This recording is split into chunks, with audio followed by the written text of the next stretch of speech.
Baik, kita kembali lagi pada program e-learning pada sesi mata kuliah pengetahuan bisnis dalam pembahasannya filosofi bisnis dan ruang lingkup bisnis. Nah, kita lanjut pembahasan yang tadi ya, pembahasan lebih jauh tentang kegiatan dalam bisnis, yaitu yang pertama ada produksi. Nah, dimana kita ketahui sebelumnya seperti dijelaskan sebelumnya, yaitu produksi adalah kegiatan proses dari mengubah input menjadi output. Nah, ada proses keuangan ataupun akuntansi dalam suatu perusahaan, yaitu mencatat mencatat biaya ataupun disebut dengan cost. Cost sendiri ada terbagi lagi ya, ada variable cost, ada fixed cost, ada biaya tetap, ada biaya berubah. Biaya tetap ini berkaitan dengan biaya yang berkaitan untuk pengeluaran jangka panjang. Artinya seperti gedung, mesin. Nah, itu sifatnya tidak berubah dalam jangka panjang. Nah, ada variable cost, ada biaya berubah, artinya biaya yang dilakukan sehari-hari untuk memenuhi kegiatan produksi.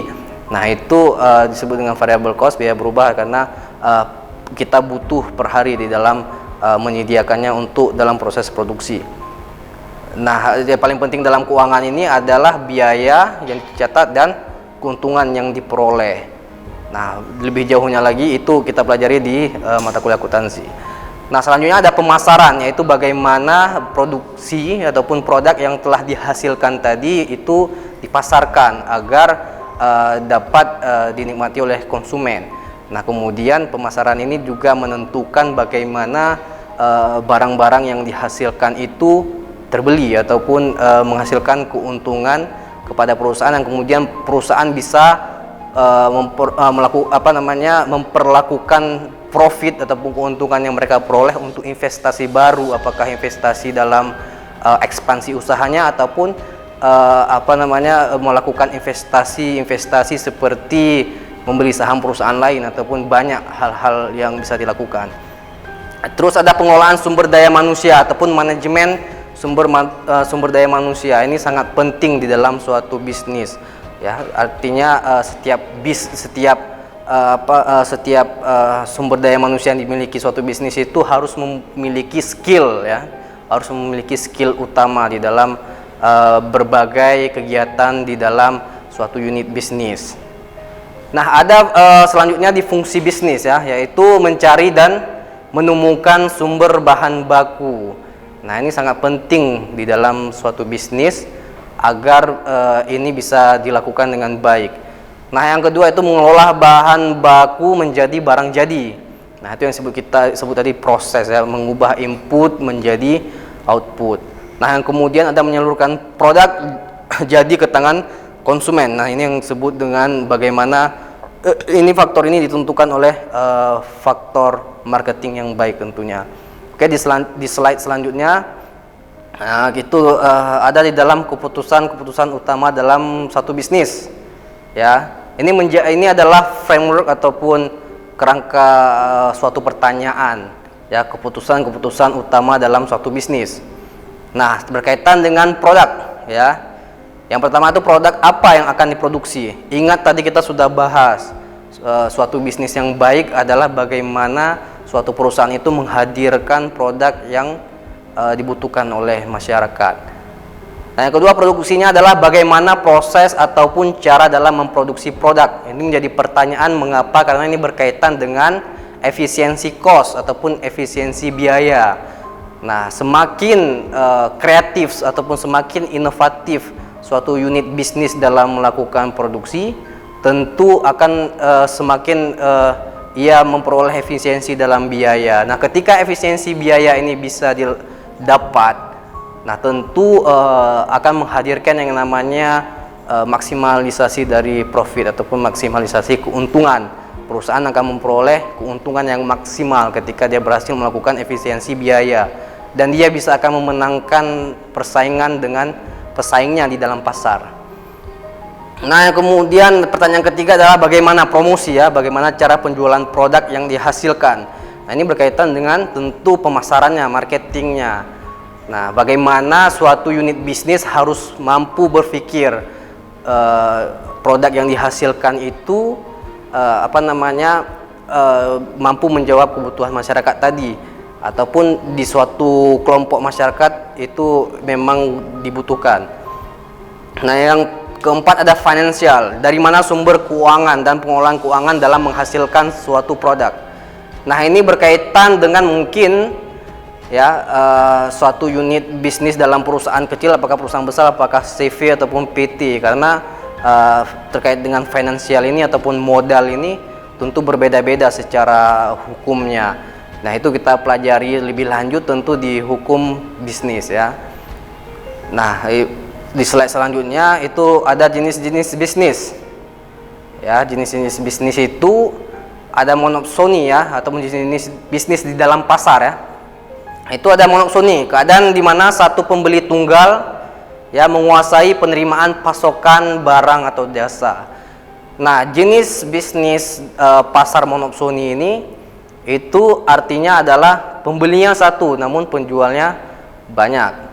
Nah, yang kedua ada monopoli ya, suatu bentuk interaksi di mana penawaran dan permintaan hanya ada satu penjual ataupun produsen yang berhadapan dengan banyak konsumen. Mungkin kalau untuk kasus di negara Indonesia itu seperti misalkan perusahaan PLN ataupun Pertamina, hanya perusahaan tersebutlah yang memiliki kewenangan dalam memproduksi listrik di Indonesia dan minyak di Indonesia. Nah, ada oligopoli ya, suatu pasar di mana penawaran satu jenis barang dikuasai oleh beberapa perusahaan atau penjual. Nah, artinya lebih dari satu penjual tapi tidak banyak. Artinya dia dilindungi oleh hukum, misalkan hanya beberapa perusahaan tersebut yang boleh menjual suatu produk. Ada oligopsoni ya, suatu pasar di mana terdapat beberapa pembeli yang memiliki peranan besar dalam menentukan harga. Oke, di slide selanjutnya. Nah, ada kebijakan bisnis. Oke, ada kebijakan bisnis. Apa yang dimaksud dengan kebijakan bisnis? Kebijakan bisnis adalah suatu ketetapan yang membuat prinsip-prinsip untuk mengarahkan cara-cara bertindak yang dibuat secara terencana dan konsisten dalam mencapai tujuan-tujuan tertentu. Nah, apa tujuannya? Tujuannya tentu keuntungan. Ya, yang mesti kita bahas tadi yaitu tujuan bisnis adalah tentunya profit. Nah, ketika tujuan profit itu bisa diperoleh, kita akan mengalami pertumbuhan ya ataupun ekspansi bisnis. Nah, tentu sifat ini akan berkesinambungan dalam jangka panjang. Nah, dan kemudian stabilitas itu dibutuhkan, kemudian ada pelayanan umum dan kesejahteraan masyarakat tercipta. Oke, slide selanjutnya.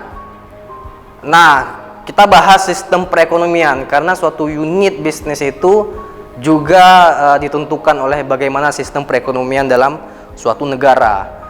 Nah, sistem perekonomian, sistem yang digunakan oleh suatu negara untuk mengalokasikan sumber daya yang dimiliki baik pada individu maupun organisasi pada negara tersebut. Ya, terdapat perbedaan cara ataupun metode sistem untuk mengatur faktor produksinya. Nah, setiap individu boleh mempunyai semua faktor produksi, sementara pada suatu sistem lain, produksi lainnya dikelola oleh pemerintah. Nah, ini sistem perekonomian suatu negara juga menentukan bagaimana suatu unit bisnis dalam suatu negara itu bisa berjalan. Nah, apakah dalam suatu sistem perekonomian seperti misalkan komunis, itu sistem perekonomiannya adalah sumber daya diatur secara tunggal oleh pemerintah. Nah, jadi masyarakat hanya menjalankan dan pemerintah itu mengatur. Nah, sedangkan seperti pasar bebas ataupun kita sering dengar pasar kapitalis, ya itu semua masyarakat berhak mengelola ataupun bersaing dalam mengelola sumber bahan baku yang ada gitu ya. Ataupun ada sistem perekonomian campuran seperti misalkan Indonesia dan banyak negara lainnya, itu ada beberapa bahan baku sumber daya yang boleh dikelola oleh bebas, ada bahan baku ataupun sumber daya yang hanya dikelola oleh negara yang tujuannya adalah untuk kemaslahatan masyarakat. Oke, di slide selanjutnya ini kita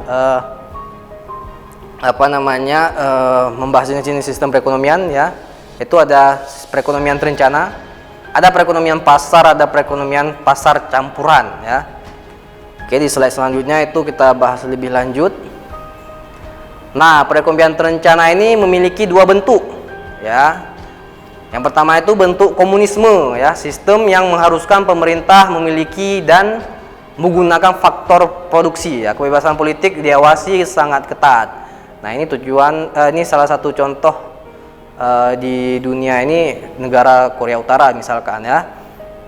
Nah, bentuk sosialisme ini memiliki sifat yang demokrasi ya, di mana seorang itu relatif bebas memilih usaha ataupun pekerjaan, tetapi pemerintah turut campur menyesuaikan kebutuhan individu dengan masyarakat.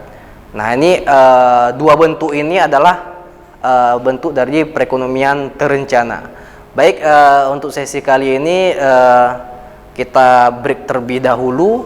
Selanjutnya kita akan masuk kepada sesi dalam pembahasan yang lebih jauh.